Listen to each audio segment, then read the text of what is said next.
Grok leak exposes 370,000 chats. Microsoft scrambles to fix SSD failures.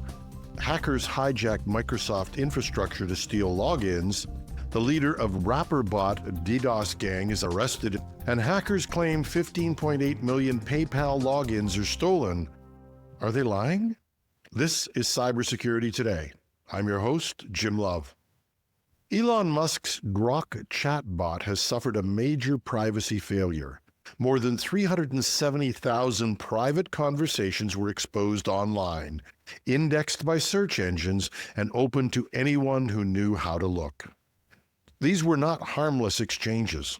The leaked chats included instructions for making fentanyl and methamphetamine, building explosives, hacking into crypto wallets, and even step-by-step guides for writing malware. There were also disturbing transcripts detailing methods of suicide, and one outlined a plan to assassinate Musk himself.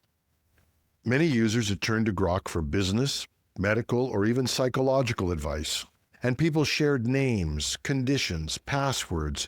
They even uploaded spreadsheets and images. All of this was exposed, creating the risk of identity theft, phishing, and even reputational harm. What makes this worse is that no one can claim they were surprised.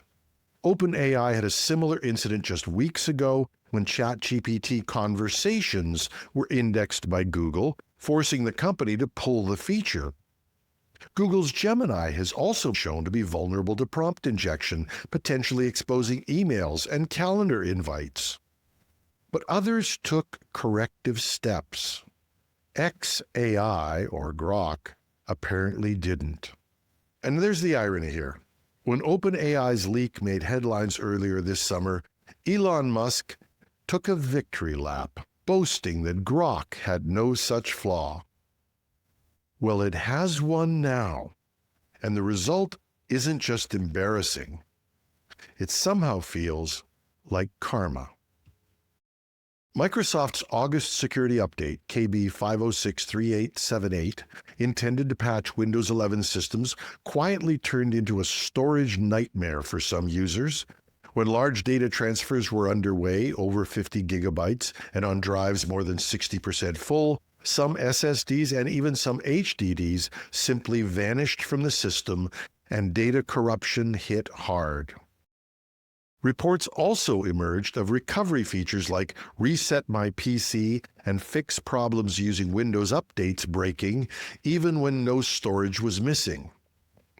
Microsoft has confirmed it's working with hardware partners, particularly SSD controller makers, to reproduce the failures, investigate root causes, and hopefully deliver a fix. The company is already offering an out-of-band update to address the broken reset and recovery functions, urging admins to delay the original patch and deploy the repaired version instead. One company, Phison, is in the spotlight. They acknowledge that SSDs using their controllers appear to be affected, but they stress the issue isn't isolated to their chips. In fact, a falsified document, supposedly from Phison and pointing fingers at specific controller models, circulated widely. But Phison has denounced it as a fake and is taking legal action to stop the misinformation. Hackers have found a way to weaponize Microsoft's own login infrastructure, making it nearly impossible for users and even security filters to spot the trap. It starts with a Google ad that looks legitimate for Office 365. Click it, and you're sent to an authentic Microsoft address like outlook.office.com. But from there, Microsoft's own redirect process hands you off to a malicious domain. And the final stop is a perfectly faked login page where credentials, even multi-factor authentication codes, are stolen. These sites appear to be pixel perfect and even contain authentic-looking content prepared to lure you into a false sense of security. The trick hinges on Active Directory Federation Services, or ADFS. Attackers set up their own Microsoft tenants using ADFS, which silently redirects the user to the fake site, which appears authentic. Security researchers at Push Security warn this approach blends trusted Microsoft infrastructure with standard phishing kits, making it harder than ever for both users and automated defenses to catch the problem. For years, we've told users only log in through trusted sites, but in this case, the trusted site itself, Microsoft.com, becomes part of the attack. And these kind of exploits not only fool people, they slip past many technical security controls, which leaves organizations with a tough challenge. How do you teach people not to trust even the domains they've been told are safe? The alleged head of one of the most powerful DDoS botnets, but one that has operated under the radar, has been unmasked and arrested.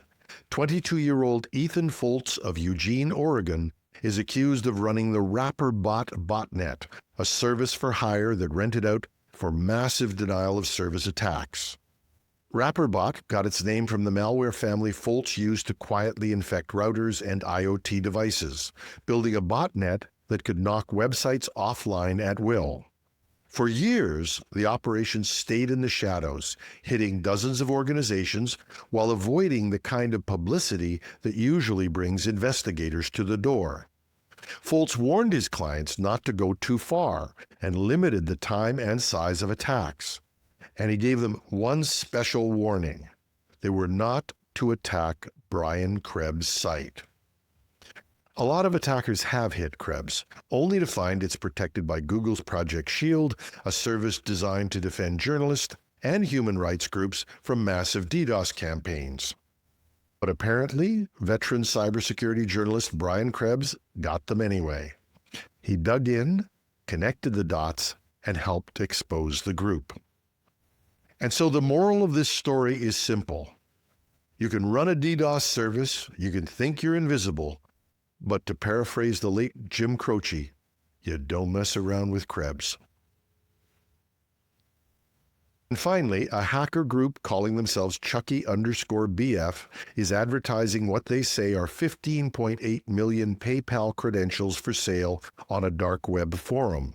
The dump allegedly includes emails, plain text passwords, and login URLs. But PayPal strongly denies any new breach, pointing out the material appears linked to an older 2022 incident. Securities researchers also note the suspiciously low asking price and the limited sample provided suggests the data may be recycled, outdated, or stitched together from other leaks. Some believe that this data comes from InfoStealer malware, malicious programs that harvest saved logins directly from victims' devices. But this means the risk is still real. Stolen PayPal credentials can fuel credential stuffing, phishing, and fraud, even if they didn't come from PayPal's servers, especially if there is reuse of any of these credentials. This highlights a problem that we don't always think about. Criminals often exaggerate their claims to boost sales, but you can't take a hacker's word at face value, even though that doesn't make the stolen data any less dangerous. And that's our show for today. You can reach me with tips, comments, and even some constructive criticism. You can reach me on the Contact Us page at technewsday.com or .ca. You can find me on LinkedIn, or if you're watching this on YouTube, you can leave a comment under the video. This weekend, we have a show which will hopefully share some of the good, the bad, and the ugly of cybersecurity research. Join us if you can. I'm your host, Jim Love. Thanks for listening.